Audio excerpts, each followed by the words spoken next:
Cheers. Hey there, Sharon Horne-Ellstrom here. Welcome to day 1973 of What's She Up To Now. Documenting the journey in this segment of transitioning from the brick and mortar corporate world of business to the online world of business. I spent over a quarter century in corporate America while simultaneously running, operating, owning, buying, selling, growing, closing businesses in at least 27 different industries. Then, following my divorce, I decided I was old enough to retire, and I kind of look back now and wish I would have traveled for a year or so before my vision tanked, but I didn't, so we can't go back. But I decided I was curious about the internet and the online world, and so I jumped on and started learning things and trying things and experimenting in an effort, as my journey was longer than I had hoped, to figure out what was right for me and what wasn't. It's so easy and so quick, and there's such a low barrier to entry to learning and growing and doing things in the internet and on the online cloud and on the world that isn't, physical reality. There's such a low barrier to entry. It's easy to get lost in all the different paths and all the different roads we can go down. And I like to think I'm smart, but obviously not that smart, because I got sucked in to different roads that weren't right for me, just like everybody else does. So whenever we think we're like, oh, this won't happen to me, guess what? It absolutely will. Whenever you think you're not going to compare yourself to others, guess what? You'll find yourself scrolling through their social media, through the groups and the things that they're doing, and you'll find yourself comparing yourself to them, even though you're like, I don't really compare myself to others. I'm different than other people. Why am I doing this? But we all fall prey to the different crazy things that happen to our lives, both on and offline. Today, I created 2 pieces of content. I do that every day. I've been doing it for quite a few years now. I've been doing an annual challenge right along with, at least since 2019, a segment for my Supersize Your Business group. I say for female entrepreneurs, but really I end up having more male entrepreneurs in there than I do female. It just works out that way. Probably because I grew up with a family of all sisters, so I've always had lots of sisters and lots of women, but I, in work and in life, had a lot of men friends and men associates. I'm an engineer by training, so I ended up working in companies and environments that were me and the rest men, right? That's just the way it worked out. And in different trades and different industries, that's what happens. If you are a female line man or a line person, guess what? 99+% of your coworkers are men. If you are an engineer, if you are, and that's changing, it's changing a little, but it's not changing a lot. People are looking for equality, which there's no such thing, by the way, and balance, but those are defined by us. I define what balance is for me. You define what balance is for you.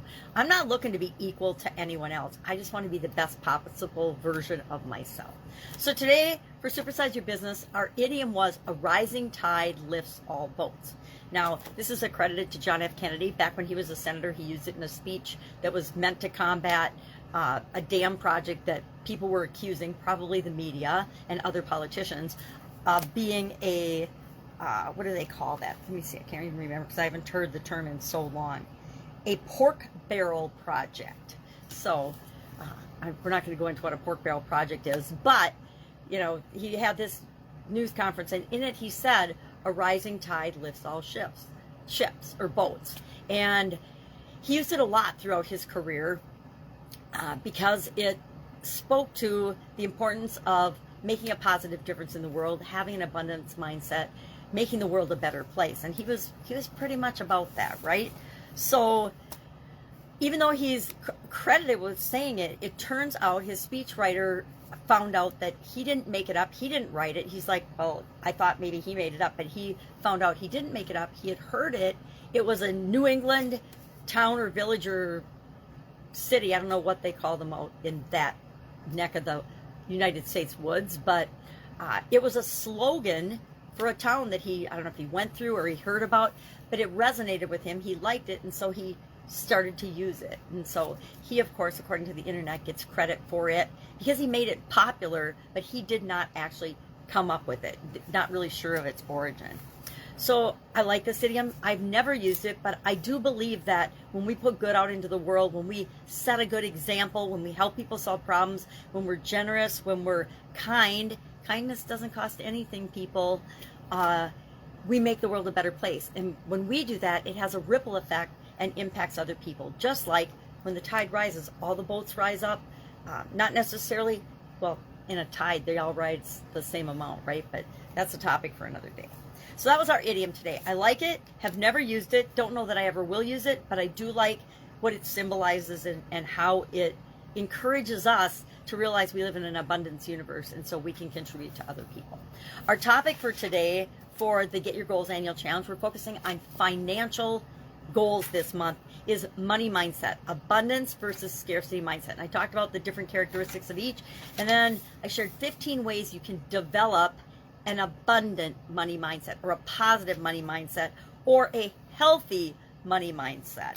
And we talked about those, and then our action item today is just to pick one of those and say, okay, this resonates with me. I'm going to add this to my life and make it a habit so that it positively impacts my thoughts and beliefs and feelings about money going forward. Because guess what? We need positive feelings and thoughts and beliefs about money in order to attract them into our life. If we have negative thoughts about money, if we have scarcity and lack beliefs, guess what? We will do everything, not on a conscious level, but on a subconscious level, to push money away. And as much as I like to think I have an abundance and positive mindset, I have had times in my life where lack and scarcity and doubt, worry, and fear overtook me and negatively impacted me, not only in the area of finances, but in the area of health, mental well-being, relationships, and other areas and aspects of our lives. I think that things happen to challenge us and to make us wake up and become conscious of the way we're thinking and the way we're feeling and the results that we're getting. All right, that's it for today. If I can help you in any way, it's a brand new week. At least I consider Monday a brand new week. Usually Sunday I consider a brand new week, but it's a new week here. And if I can help you in any way, I'm here. Otherwise, have a great day, and I'll, of course, be with you tomorrow.